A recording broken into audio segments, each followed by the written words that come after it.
Odep à tous, bien-aimés frères et sœurs. Dieu est grand.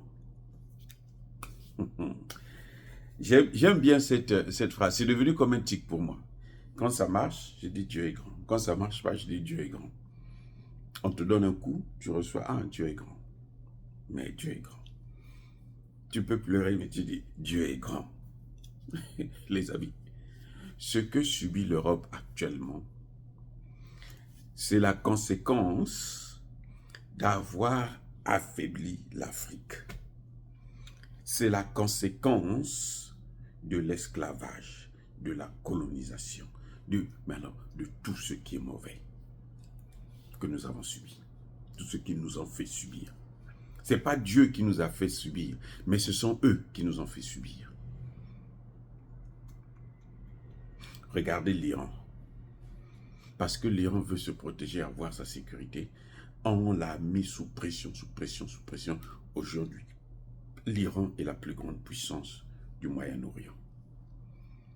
Même les Émirats Arabes Unis et autres là qui ont beaucoup d'argent, le Qatar, tout ça, ils vont en France acheter des clubs, des ceci. Ils ne valent rien devant l'Iran.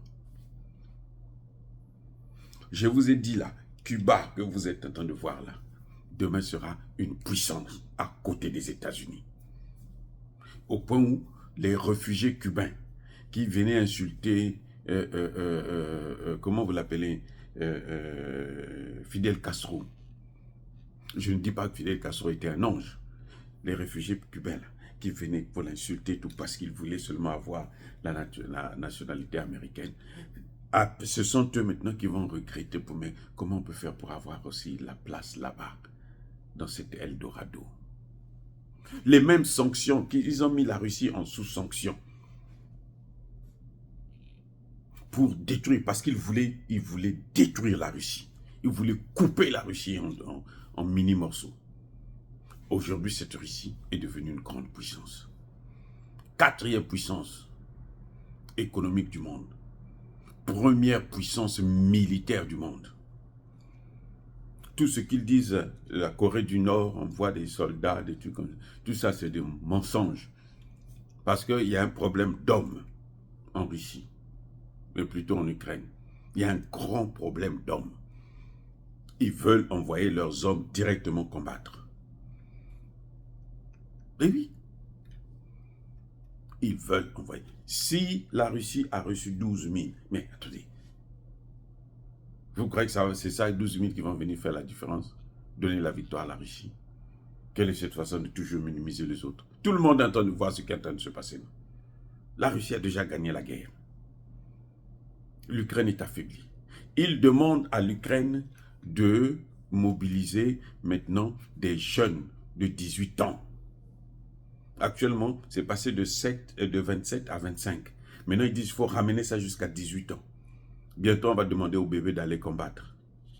Oui, puisque si à 18, ça ne marche pas, il faut descendre encore plus bas, puisque c'est la solution. Envoyer des gens à l'abattoir, alors que trouver un moyen pour négocier, calmer les choses. Ils veulent ouvrir un foyer entre la Corée du Sud et la Corée du Nord.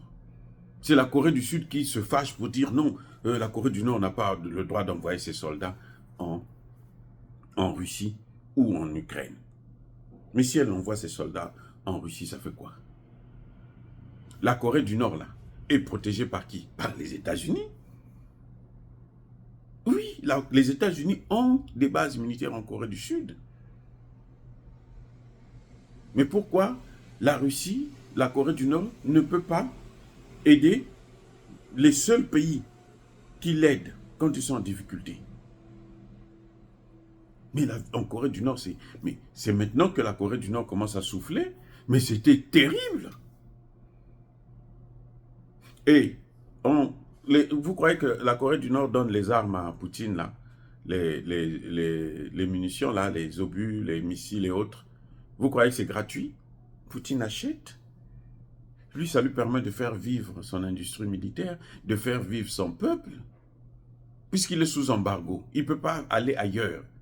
Donc, là où il peut aller, là, c'est seulement, par exemple, chez les Russes, chez les Chinois.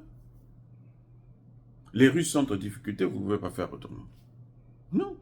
En fait, ils sont en train de payer le prix de ce qu'ils ont créé en Afrique. Ils ont empêché par tous les voies et moyens que l'Afrique ne puisse pas se développer. Très bien, ok, nous on n'est pas développés. Nous on souffre, on n'a pas d'industrie, on n'a pas de technologie. Vous avez tout. Mais maintenant, vous n'avez plus d'argent. Vous n'avez plus de marché. Ils comptaient sur le marché chinois, non? Les Chinois sont en train de fermer la porte. Les Chinois eux-mêmes sont en train de mener. C'est-à-dire que, vous avez vu Volkswagen, c'est incroyable. Parce que on ne voit les étoiles. Ça, j'ai prêté ça chez le Premier ministre Shogel Kokala Maïga. On ne voit les étoiles que la nuit. Les bons amis, là, ils apparaissent seulement côté des difficultés. Si l'Afrique était un bon ami de l'Europe, l'Europe n'aurait pas ces difficultés. Est-ce que vous comprenez? L'Europe n'aurait pas ces difficultés. L'Afrique allait envoyer ses hommes en Ukraine, l'Afrique allait payer les frais pour la guerre, l'Afrique allait faire ceci, allait faire ceci. Mais eux-mêmes, ils sont en difficulté.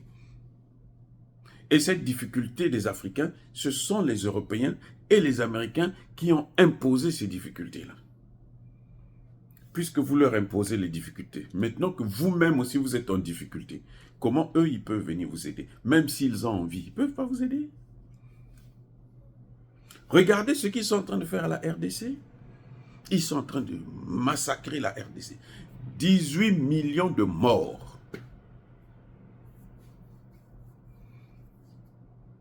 Oui, c'est vrai que Tshisekedi n'a pas compris encore que ce sont eux qui sont derrière, mais la réalité, c'est que ce sont eux qui sont derrière. Mais ça va aller jusqu'à quand? Jusqu'à quand? Kagame est en train de travailler pour eux, mais Kagame est en train de perdre des hommes. Le jour que les Rwandais vont se réveiller, vont se dire non, nous on veut maintenant vivre dans notre pays, chez nous, même si c'est dans la misère, vous allez voir ce qui arrivera à Kagame. Mais Dieu est grand, les amis. Dieu est grand. Il est en train de faire notre guerre, notre palabre. Comme ça. Au moment où ils sont en difficulté là, les BRICS sont en train de monter. Tous les pays africains veulent maintenant aller vers les BRICS.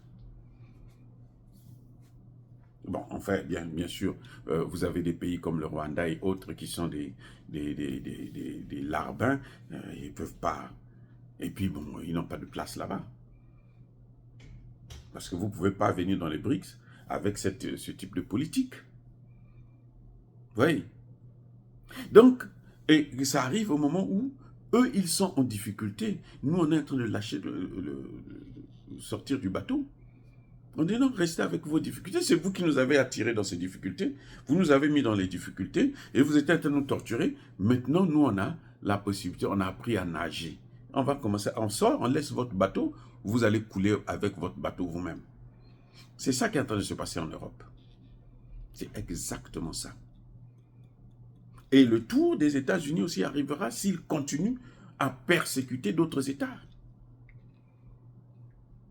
Voilà. Oh, bien-aimés frères et sœurs, dire cela, c'est inciter à la haine ou à la violence. Non, il y a Bakolé Hervé, il y a Malembe. Encore, soyez bénis, soyez abondamment bénis par le Dieu des Kémites et par nos ancêtres angélisés.